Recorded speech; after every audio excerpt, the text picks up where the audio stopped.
बिस्मिल्लाहिर्रहमानिर्रहीम। अस्सलाम वालेकुम नाज़रीन, आज की ताज़ा तरीन और बड़ी अपडेट्स के साथ मैं हूं आपका मेज़बान फयाज राजा और आप देख रहे हैं आपका अपना यूट्यूब चैनल। दोस्तों, बड़ी खबर, ब्रेकिंग न्यूज़ और बड़ी खबर यह है कि रात के वज़ीर आज़म पाकिस्तान इमरान खान का एक और बड़ा और हैरान कुन सरप्राइज सामने आ गया। Army chief general Qamar Javed Bajwa और chief justice of Pakistan justice Umar Ata Bandial भी बोल पड़े और अमरीकी सफीर का पाकिस्तान में मुदाखलत के हवाले से एतराफ़ भी सामने आ गया। जी हां, अहम तरीन और बड़ी खबरें, तफसीलात आपके सामने रखेंगे, लेकिन पहले हमेशा की तरह बैकग्राउंड ताकि आपको यह सारा मामला समझने में आसानी हो। दोस्तों, ताज़ा तरीन इतलात पहले आपके साथ शेयर करते हैं कि अब आज के दिन होने वाले सुप्रीम कोर्ट के अंदर जो मामला जिसके ऊपर सुप्रीम कोर्ट ने नोटिस लिया था डिप्टी स्पीकर कौमी असम्बली की रोलिंग के हवाले से, उसमें अब 3 रुकनी की बजाय 5 रुकनी लार्जर बेंच जो है वो आज समाअत करने जा रहा है। और पहले यह खबर आई थी कि 3 रुकनी लार्जर बेंच है जिसकी सरबराही चीफ जस्टिस उमर अता बंदयाल करेंगे, जस्टिस इजाजुल एहसन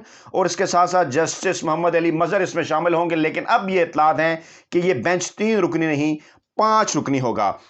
अच्छा, इससे पहले कि हम उन सरप्राइजेस की तरफ जाएं जो इमरान खान की जानिब से सामने आया और जिस पर अब बात हो रही है, ये क्योंकि अहम तरीन मामला है, आपको एक और बैकग्राउंड मैं ये बता दूं कि जियो टीवी के ऊपर एक अधूरी खबर चली और वो खबर ये थी कि काबीना डिवीजन की जानिब से डी नोटिफाई कर दिया गया है वज़ीर आज़म पाकिस्तान इमरान खान को और उसके बाद वो अपनी जिम्मेदारियां अब जारी नहीं रखेंगे। इस हवाले से आपके बेशुमार सवालात आए, उन सवालात के जवाबात भी आपको दूंगा। आइन और कानून की रोशनी में आपको बताने की कोशिश करेंगे कि क्यों जियो ने यह झूठी और अधूरी खबर चलाई और इसका मकसद आवाम को और आप दूर बैठे ओवरसीज पाकिस्तानियों को कंफ्यूज करना और पाकिस्तान के अंदर एक क्यास की सूरत पैदा करना था। यह एक सरप्राइज बेसिकली क्या था, यह भी जनाब आपके सामने रखेंगे। पहले आपको यह बताते हैं कि आइन अगले इलेक्शन के मुतालिक क्या कहता है, क्योंकि इसके ऊपर कंफ्यूजन फैलाने की कोशिश की जा रही है। तो इस मामले को यूं समझ लीजिए कि अगर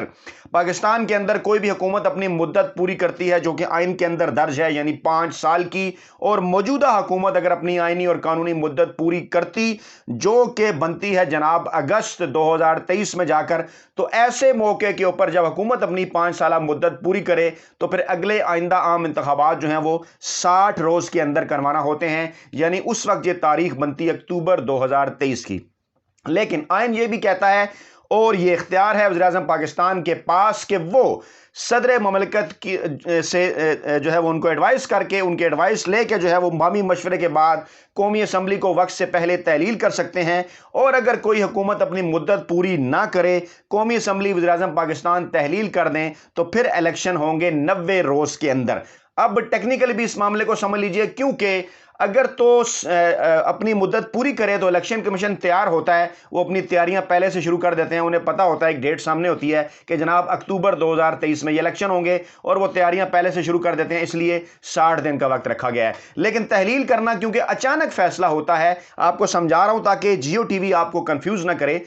एक तो वो कंफ्यूज भी करते हैं, दूसरा वहां पर जो लोग बैठे हैं वो कम से कम मेरी जो अब तक की रीडिंग है, उन्हें आइन और कानून के साथ उनका कोई ताल्लुक नहीं है, ना उनका लेना देना है। तो जनाब अगर वक्त से पहले तहलील कर दी जाए तो यह सरप्राइज होता है, इसलिए फिर 90 दिन दिए जाते हैं ताकि ज्यादा बेहतर जो है वो तैयारियां की जा सकें। अब दोनों सूरतों के अंदर जो निगरान सेटअप है वो कैसे बनाया जाता है, वो इस तरह से बनाया जाता है कि जो वजीर आजम है वो उस वक्त के अपोजिशन लीडर या असम्बलियां तहलील होने के बाद जो साबका हो जाएं, यानी अगर मुद्दत पूरी होती तो उस वक्त के अपोजिशन लीडर पहले से प्रोसीजर शुरू हो जाता, लेकिन अगर मुद्दत पूरी करने से पहले तहलील कर दी गई तो उस वक्त जो मौजूद साबका थे यानी शहबाज शरीफ, उनके साथ इमरान खान, उनको खत लिखेंगे जो कि प्रोसीजर आज जो है वो शुरू कर दिया जाएगा। अब बात लेके आते हैं आपको उस कंफ्यूजन की जानिब के जियो टीवी ने यह कंफ्यूजन कैसे पैदा की और इमरान खान का बड़ा सरप्राइज क्या था। इमरान खान का रात के बड़ा सरप्राइज यही था कि जब कैबिनेट डिवीजन की जानिब से डी नोटिफाई करवाने के हवाले से नोटिफिकेशन आया कि इमरान खान और उनकी कैबिनेट जो है वो डी नोटिफाई कर दी गई है, तो अगले ही लम्हे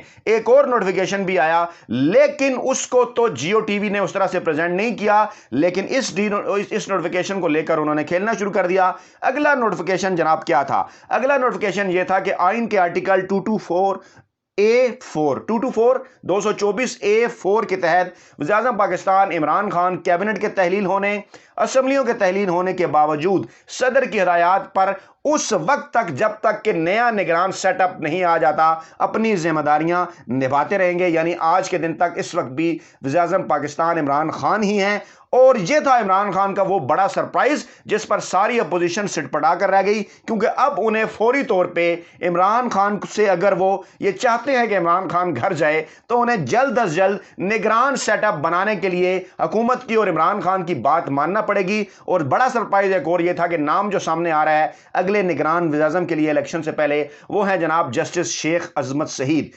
جی بالکل, جسٹس شیخ عظمت سعید ان کا نام آپ کے ذہنوں میں موجود ہے, اور پاناما کیس کے حوالے سے بھی ان کا فیصلہ اور کس طرح سے نون لیگ نے ان کے خلاف ایک گندی اور گھٹیا کمپین شروع کی اور ان کی سربراہی میں عمران خان نے ایک کمیشن بھی گزشتہ دنوں بنایا تو اس پر بھی ان کے اوپر شدید تنقید کی گئی. انتہائی قابل احترام جج ہیں اور کہیں بھی بالکل بھی انہیں مینج کرنا انتہائی مشکل ہے, اور ان کا نام سامنے لانے کا بھی سرپرائز اپوزیشن کی چیخیں نکل گئی ہیں. اب انہوں نے نگران سیٹ اپ کی طرف جانا بھی ہے, اسے بنانا بھی ہے, عمران خان کو گھر بھجوانا بھی ان کی خواہش ہے, لیکن وہ یہ ہے کہ عمران خان نے ایسے گردن سے انہیں پکڑ لیا ہے آئینی اور قانونی طور پر کہ اب ان کو کچھ سمجھ نہیں آ رہی کہ وہ کیا کریں. سپریم کورٹ کے فیصلے کا انتظار کریں, نگران سیٹ اپ کی طرف آئیں, الیکشن کی طرف جائیں, کیا کریں, تو اس وقت شدید ترین پریشانی کا شکار ہیں. اور جناب اب میں آپ کو بتاؤں کہ چیف جسٹس عمر عطا بندیال اور army chief general Qamar Javed Bajwa کیسے بولتے ہیں. جی ہاں, ہو سکتا ہے تھم نیل کے اوپر آپ کو نظر آ رہا اور لوگ کہیں جناب کیسے بول پڑے. تو جناب چیف جسٹس آف پاکستان اپنے ریمارکس اور اپنے فیصلوں کے ذریعے بولتے ہیں, اور army chief general Qamar Javed Bajwa بالکل ڈیفینیٹلی ترجمان جو ہیں آئی ایس پی آر کے, پاک فوج کے